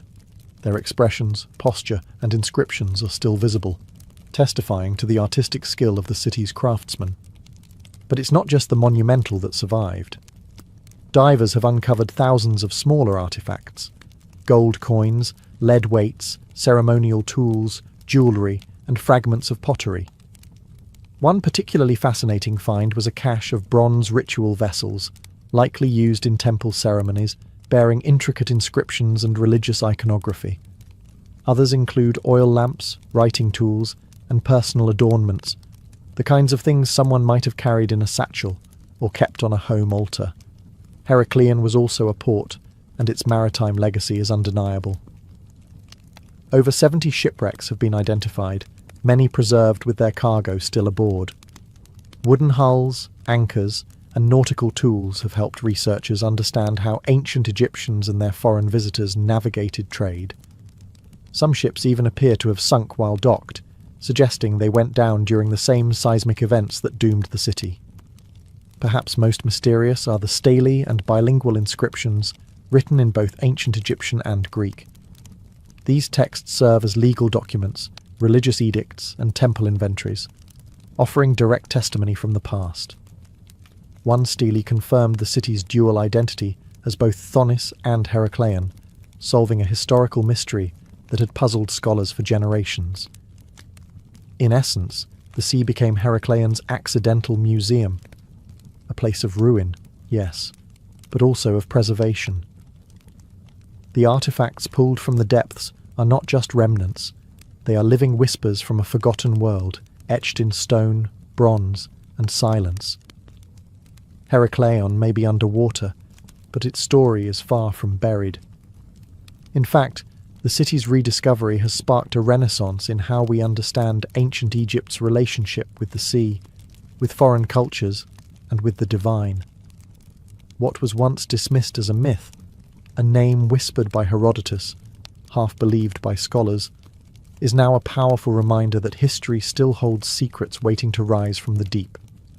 In many ways, Heracleion challenges the traditional image of Egypt as a desert civilization locked along the Nile.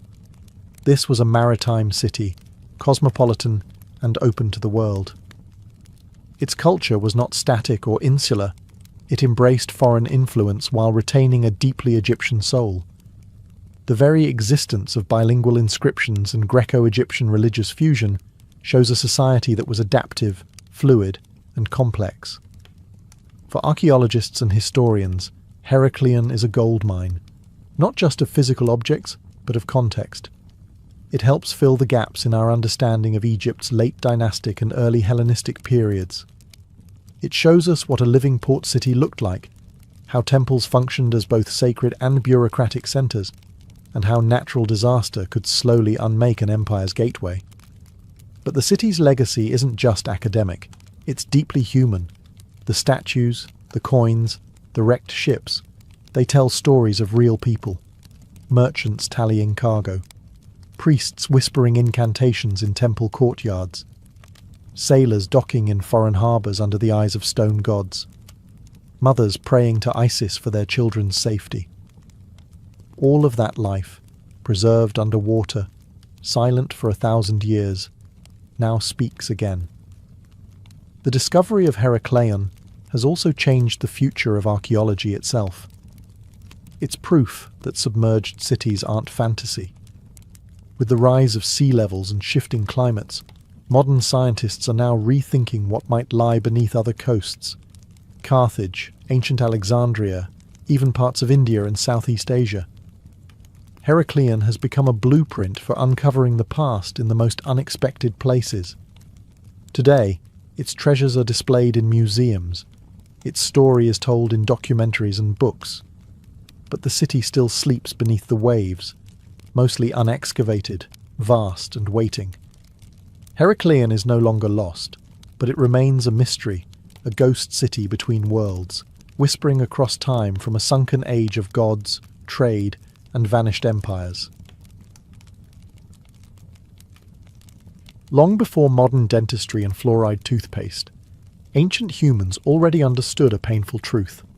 Toothaches suck, and they didn't just suffer through them, they actually tried to treat them. In fact, some of the earliest evidence of dental care goes back nearly 9,000 years, showing that early humans were far more medically inventive than we tend to assume. In the Mehrgarh region of present-day Pakistan, archaeologists uncovered human remains dating back to around 7,000 BCE. What they found stunned the scientific community. Several skulls with teeth that had been drilled using flint tools. These weren't accidental marks or signs of trauma. They were precise, intentional holes, carefully bored into molars. The teeth belonged to adult individuals, meaning they survived the drilling process. And if that sounds painful, it probably was. There's no evidence of anesthetic. Just grit, sharp stones, and a willingness to endure agony in the name of relief. These drills were likely powered by bowstrings, using a technique similar to fire starting, back and forth spinning, that allowed the flint bit to grind into enamel. It's the earliest known form of dentistry, predating Egyptian civilization by millennia. Why did they do it? Theories suggest it was to remove decayed material, relieve pressure from abscesses, or possibly even for ritual reasons. In some cases, the teeth showed signs of bitumen or resin, which might have been used to seal the cavity afterward, a very crude form of filling. This wasn't an isolated case. In other prehistoric cultures, teeth were filed, pulled, and even stained. Among some African and Indonesian groups, tooth modification was common, not always for medical reasons, but as a form of social identity or spiritual protection. Still, the fact remains. Humans understood the importance of their teeth and weren't afraid to go DIY when decay set in. Even in these early eras, dental problems were more than just annoying. They could be deadly. An untreated abscess could lead to infection, fever, and even death, which explains why, in a world without antibiotics, drilling out the rot, no matter how crude the method, may have saved lives. So, while they lacked porcelain crowns and Novocaine, prehistoric people weren't clueless. They faced dental pain with stone tools, raw courage, and shocking precision, setting the stage for everything that came next. When it comes to ancient medicine, Egypt often steals the spotlight, and dentistry was no exception. The Egyptians didn't just acknowledge tooth problems, they created an entire medical field around it. In fact, the world's first known dentist was an Egyptian named Hesi-Ra, who lived around 2600 BCE during the reign of Pharaoh Djoser. His tomb bears the title Chief of Dentists and Physicians, suggesting that dental care was already a respected profession in the Old Kingdom.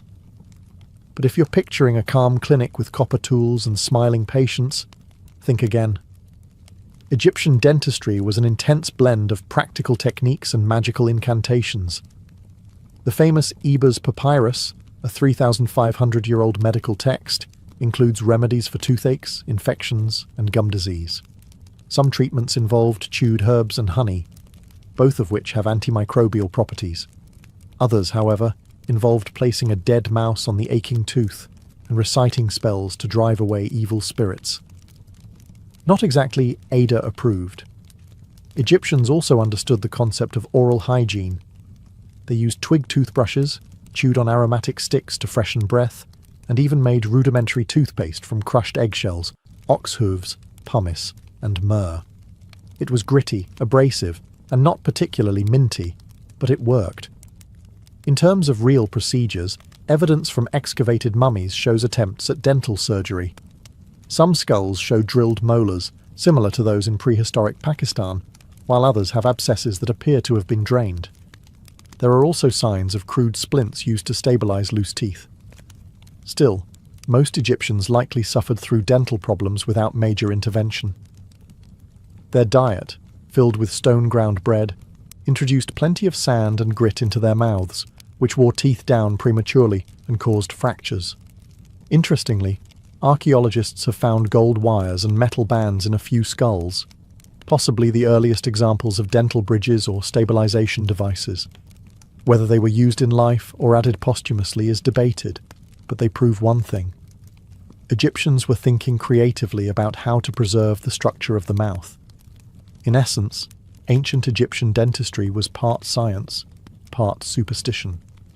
They understood infection, practiced hygiene, and experimented with surgical tools, all while invoking gods like Sekhmet and Thoth for help.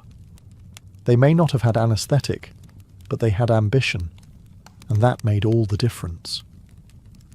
While the Egyptians were mixing myrrh and ox hooves into gritty toothpaste, the Etruscans of ancient Italy were pioneering something far more glamorous: dental prosthetics. Long before the Romans dominated the Mediterranean, these highly skilled artisans were crafting what could be considered the first dental bridges, elegant, functional solutions to missing teeth that would influence dentistry for centuries.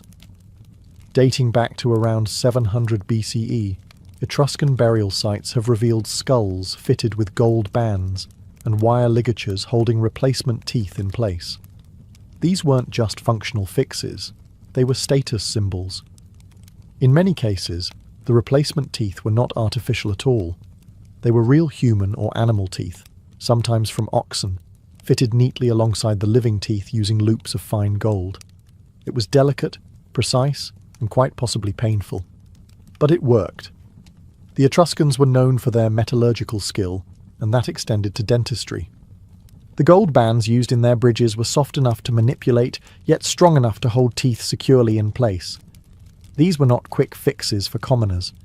Rather, they were custom dental work for the elite, likely performed by skilled metalworkers or physicians associated with religious or noble households. What's remarkable is how aesthetic their dental solutions were. These bridges weren't just functional. They were crafted to restore facial symmetry and preserve appearance. The Etruscans understood, long before modern cosmetic dentistry, that missing teeth altered not just chewing, but the entire shape of the face. In a society where appearance and status were deeply intertwined, this mattered a great deal. There's no direct evidence that they performed extractions or surgeries, but the presence of dental appliances suggests that oral health was actively managed, and not purely for medical reasons. Like their elaborate tombs and intricate jewellery, Etruscan dental work reveals a people deeply invested in presentation, legacy, and dignity, even in death. Some of these dental bridges remained in place after burial, suggesting they were worn in life and carried into the afterlife, a sign of how intimately dental care was tied to identity. In a world without dentures or implants, the Etruscans' gold-bound bridges were a mark of innovation and elegance, a gleaming smile from a civilization ahead of its time. By the time the Roman Empire rose to power, dentistry had evolved into a mix of practical treatments, surgical experimentation, and questionable cosmetics. The Romans didn't just inherit medical knowledge from the Etruscans and Greeks, they expanded it, codified it, and added their own uniquely Roman flair. Think of it as ancient dental care with a touch of militarized efficiency and vinegar rinse. One of the most famous Roman medical writers, Aulus Cornelius Celsus, described dental procedures in his medical encyclopedia De Medicina. He noted techniques for extracting teeth, treating toothaches, and even cleaning the mouth with abrasive powders made from crushed bones, oyster shells, and charcoal. Some recipes included urine, which sounds horrifying today, but actually provided a natural source of ammonia, a potent cleaning agent. Yes, Romans used urine as mouthwash. Bottled and imported from provinces like Portugal and Gaul, it was prized for its whitening effect on teeth. Elite Romans seeking bright smiles may have suffered through daily gargles of fermented ammonia, followed by a rinse of wine or vinegar to freshen the breath. Vanity, it seems, can override disgust. Beyond that, Roman physicians used forceps, scalpels, and dental elevators for extractions and oral surgeries. Metal tools have been found in excavation sites alongside surgical kits, showing that dentistry, while painful, was not uncommon. Soldiers, in particular, received treatment for broken or abscessed teeth, as oral health was considered vital to combat readiness. The wealthy, on the other hand, had access to early prosthetics inspired by Etruscan designs. These included bridges secured with gold wire and replacement teeth made from ivory or bone. Like their predecessors, Romans saw teeth as status symbols. A full white smile was associated with beauty, power, and good breeding, especially in the public arenas of the forum or the baths. Even the philosopher Pliny the Elder chimed in, recommending remedies like burnt mouse ash for toothaches or chewing mint for bad breath. His works, while eccentric, reflect how deeply oral health was woven into everyday Roman life. In the end, Roman dentistry was as advanced as it was brutal.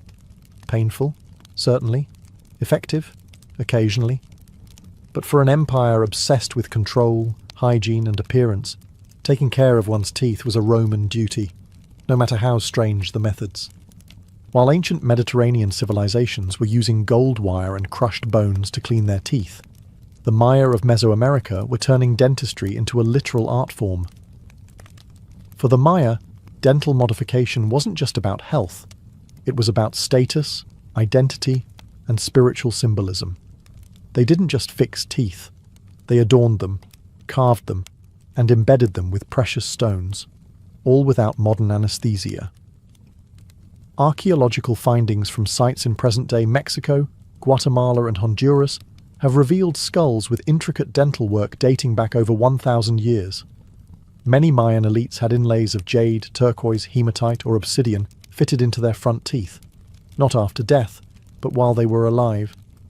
The inlays were carefully set into small, perfectly drilled holes in the enamel, using primitive rotary tools tipped with obsidian or other sharp stones. It's believed they used water, powdered quartz, or even plant resins as lubricants and adhesives to keep the gems in place. The precision of these modifications is astounding. The drilled holes are so symmetrical and clean that researchers believe the Maya had a deep understanding of dental anatomy, even if they didn't frame it in medical terms. And remarkably, there's minimal evidence of nerve damage or infection, suggesting these procedures were not only common but successfully executed. But why did they do it? The answer lies in cultural meaning. For the Maya, the mouth was a powerful symbol, the place where breath and speech emerged, both considered sacred. Modifying teeth was a way to honor the gods, signal elite status, or align oneself with cosmic forces. Jade, for example, was associated with life, fertility, and divine favor. A ruler with jade-inlaid teeth wasn't just showing off, they were embodying sacred authority. The Maya also practiced tooth filing, reshaping canines and incisors into points, not unlike vampire fangs or symbolic glyphs.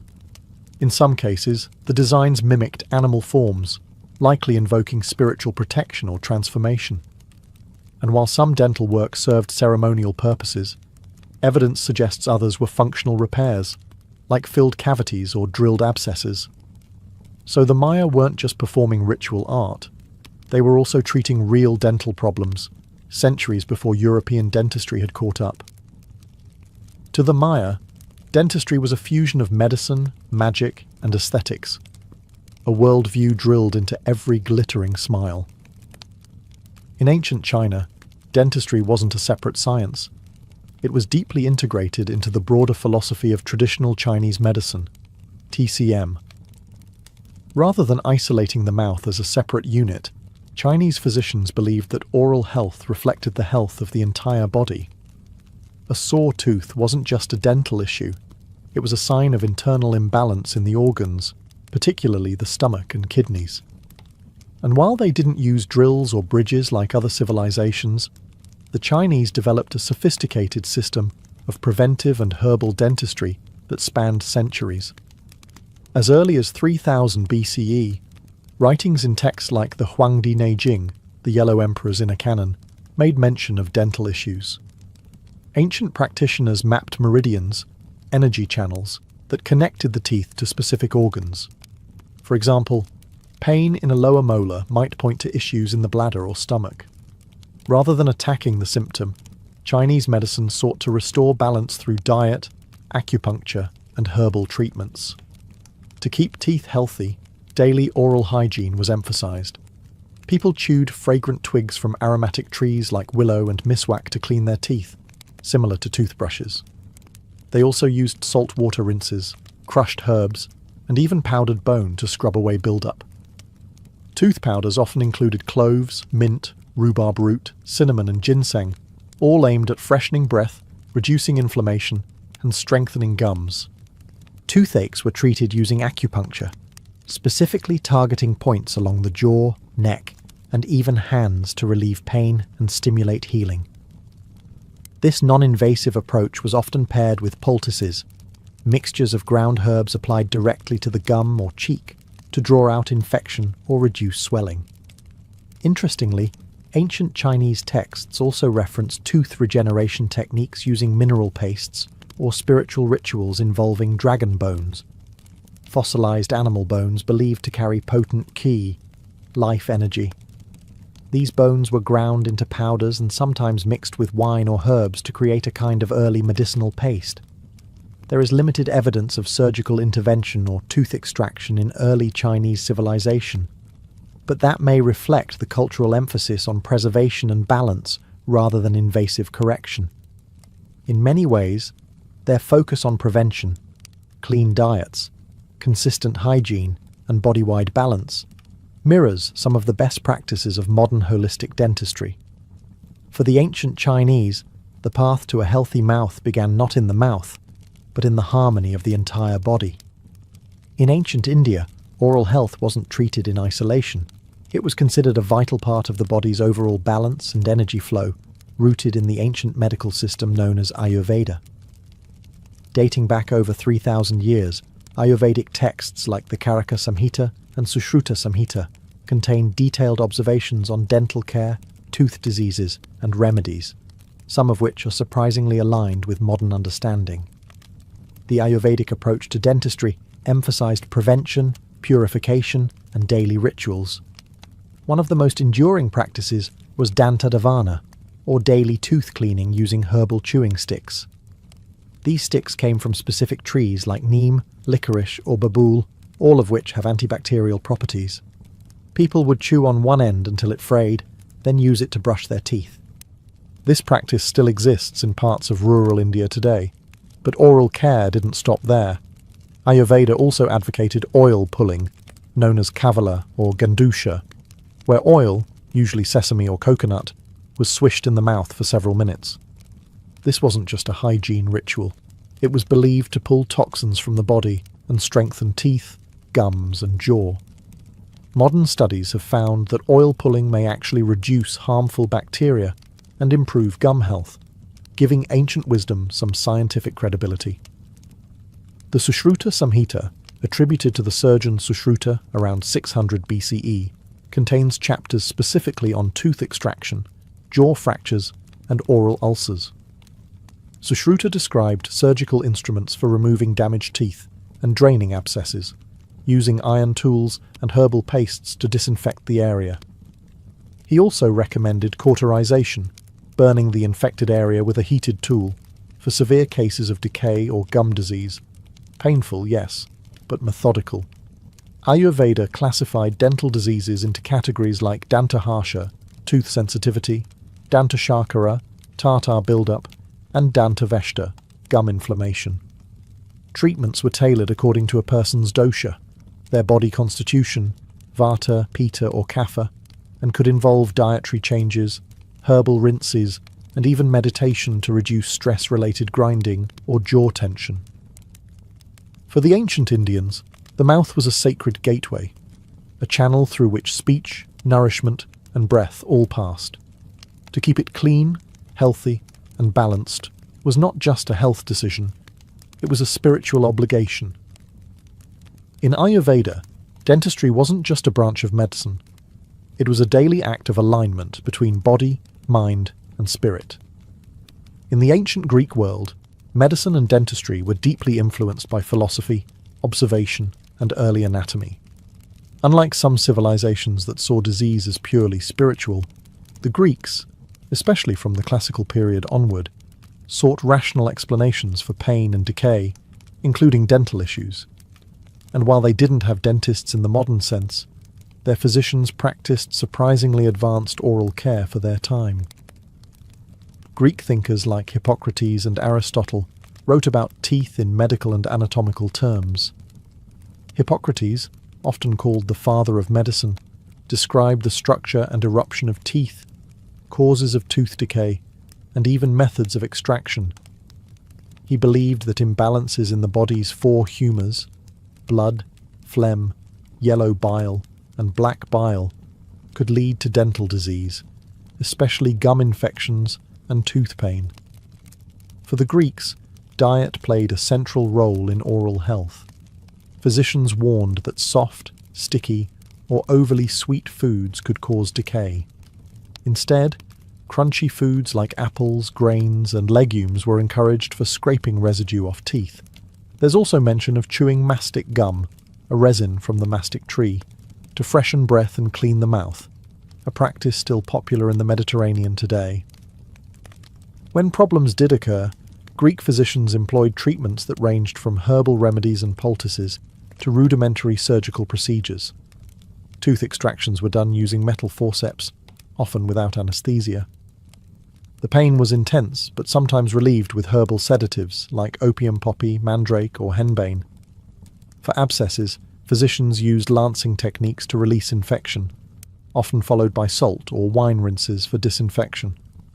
Aristotle took a particularly detailed interest in teeth, even noting that men and women had different numbers of molars, which turned out to be incorrect, but demonstrated his effort to systematize human anatomy.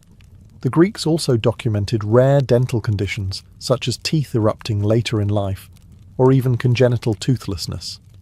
Dentistry was not considered a separate field, but part of general medical training. Physicians treated everything from ulcers to fractures, and teeth were just another part of the body to be studied and healed. In essence, ancient Greek dentistry was a fusion of science, observation, and pain tolerance. It wasn't glamorous, but it was grounded in the belief that the body, even its teeth, could be understood, predicted, and corrected through logic and learning. Across thousands of years and dozens of civilizations, ancient dentistry evolved not as a single linear science, but as a global tapestry of innovation, ritual, and resilience.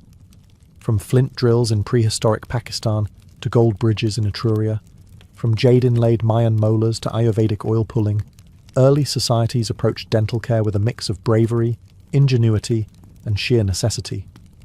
Though their tools were primitive and pain management often non-existent, ancient cultures made surprisingly sophisticated advances. They didn't have bacteria theory or X-rays, but they understood that rotting teeth caused suffering, and they did what they could to intervene. Whether by drilling out decay, using herbs to numb the pain, or crafting prosthetics to preserve appearance, these early dentists, or healers, priests and artisans moonlighting as such, laid the foundation of a medical art that would eventually become a modern profession. More striking still is how interdisciplinary ancient dentistry was. It wasn't just medical, it was spiritual, cosmetic, philosophical, and even political. In some cultures, a bright, gemstone-studded smile conveyed divine favour or social status. In others, missing or misshapen teeth were tied to personal imbalance, or even considered omens from the gods. Oral health, it turns out, was never just about chewing.